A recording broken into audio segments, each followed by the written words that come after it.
मंगलबार 7,660 जनामा कोरोना संक्रमण पुष्टि। यो सँगै संक्रमितको संख्या नेपालमा 3,51,005 पुग्यो।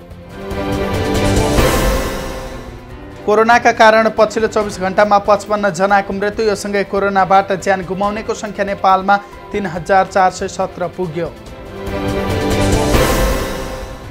पछिल्लो 24 घण्टामा थप 1,775 जना कोरोना संक्रमणबाट मुक्त।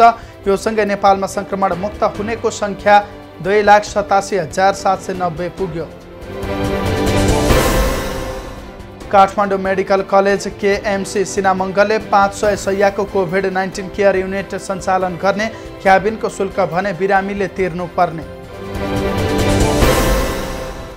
बुटोलमा खुल्यो अक्सिजन ब्याङ्क। सिलिन्डरदेखि एम्बुलेन्ससम्म तयारी अवस्थामा। देशभरका अक्सिजन उद्योग सुरक्षाको जिम्मा प्रहरीलाई। अक्सिजन उद्योगमा असुरक्षा बढेको भन्दै उद्योगीहरूद्वारा सुरक्षाको माग।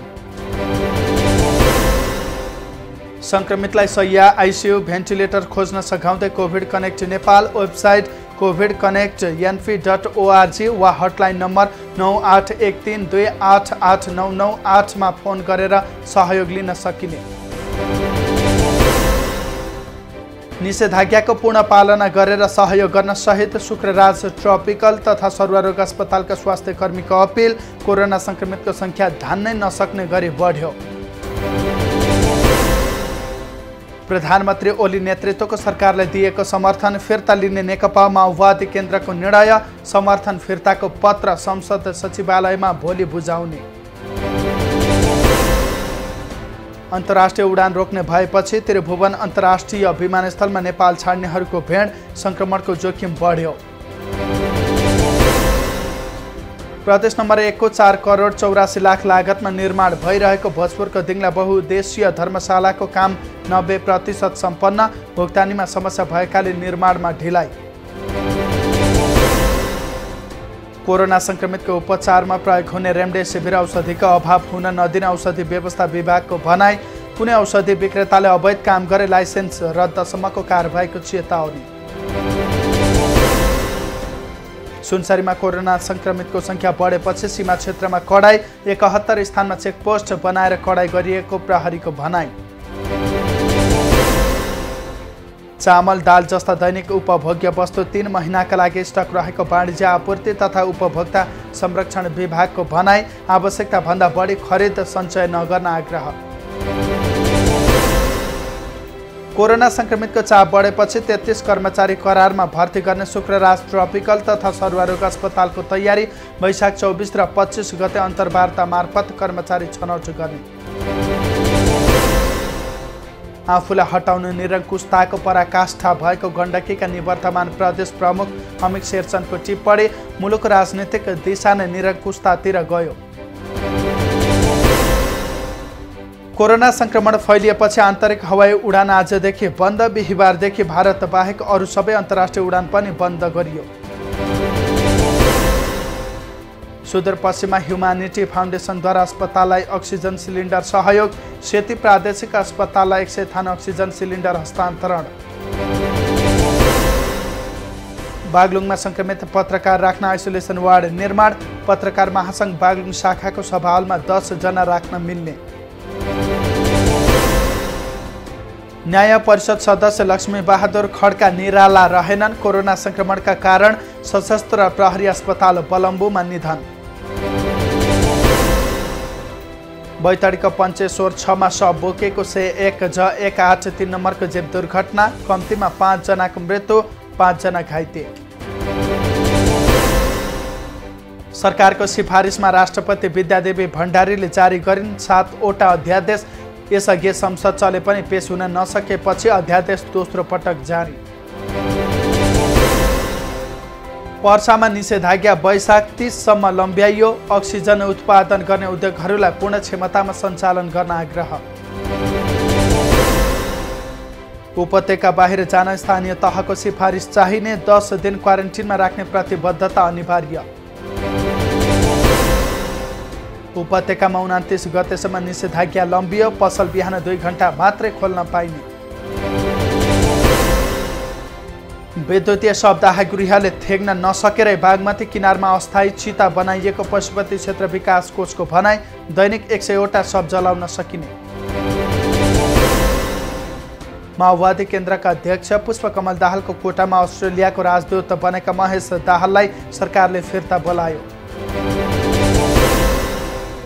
निषेधाज्ञाको समयमा नेपाल टेलिकमले ल्यायो आकर्षक डाटा सुविधा।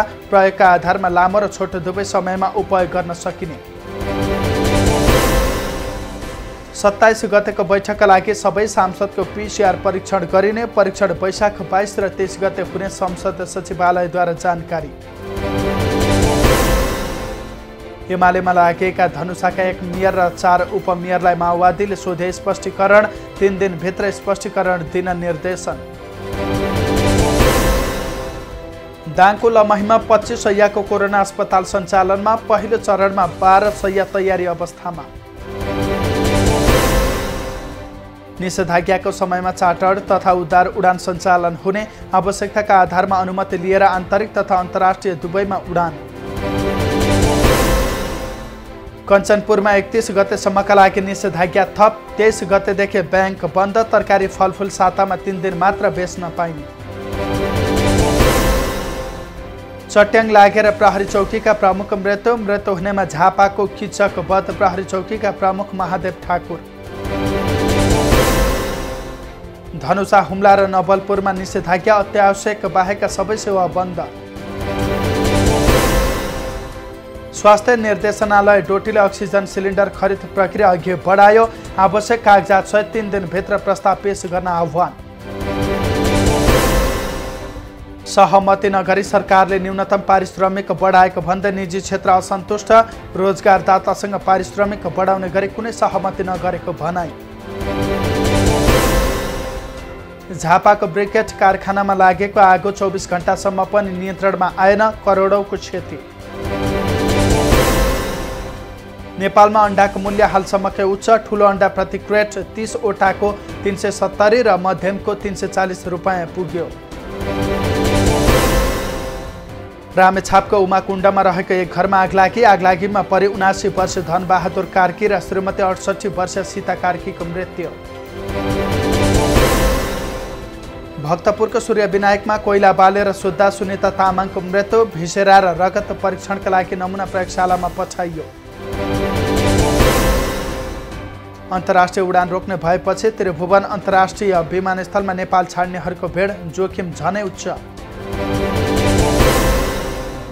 सरकारी कार्यालयमा 11 अर्ब 28 करोड मूल्य बराबरका गाडी। पर्याप्त छैनन् फर्निचर र मेसिनरी। स्थानीय तहमा सार्वजनिक सम्पत्तिको व्यापक दुरुपयोग। ई कमर्स व्यवसायलाई नरोक्न ई बिजनेस एसोसिएसन नेपालको माग। डेलिभरी सेवामा खटिएका कर्मचारीमाथि ज्यादती नगर्न अपिल। भारतबाट आउनेहरू सिधै जान्छन् घर। दोस्रो लहर फैलिँदा पनि पालिकाहरूले देखाएनन् क्वारेन्टिन राख्न चासो।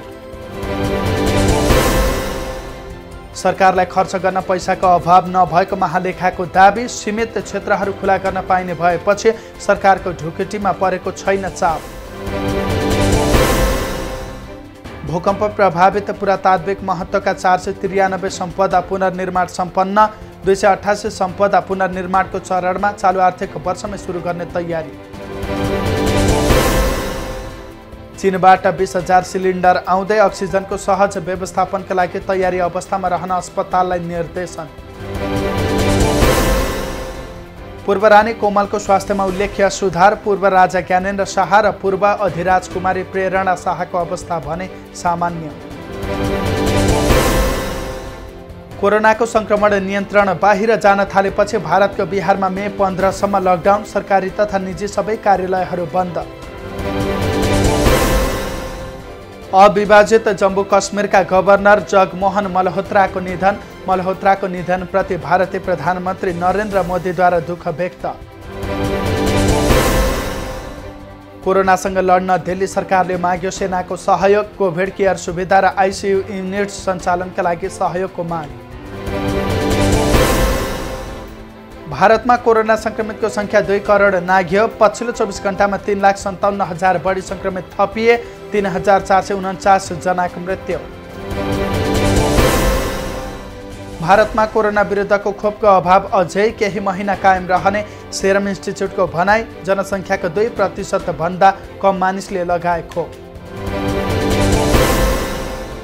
माइक्रोसफ्ट कम्पनीका संस्थापक बिल गेट्स र उनकी पत्नी मेलिन्डा गेट्सको सम्बन्ध विच्छेद। 27 वर्षको वैवाहिक सम्बन्ध तोडिएको जानकारी।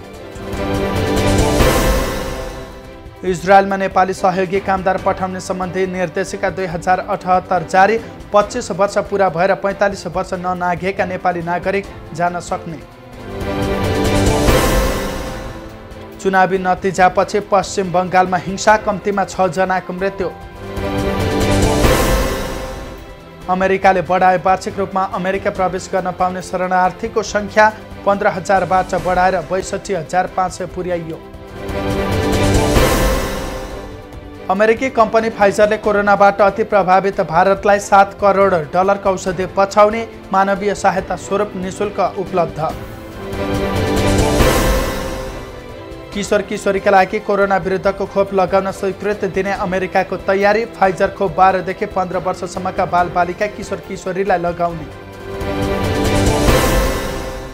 स्पेनिस क्लब भ्यालेन्सियाले बर्खास्त गरे प्रशिक्षक हावी ग्रासिया। सहायक प्रशिक्षक साल्भाडोर गोन्जालेजले प्रशिक्षकको भूमिका निर्वाह गर्ने।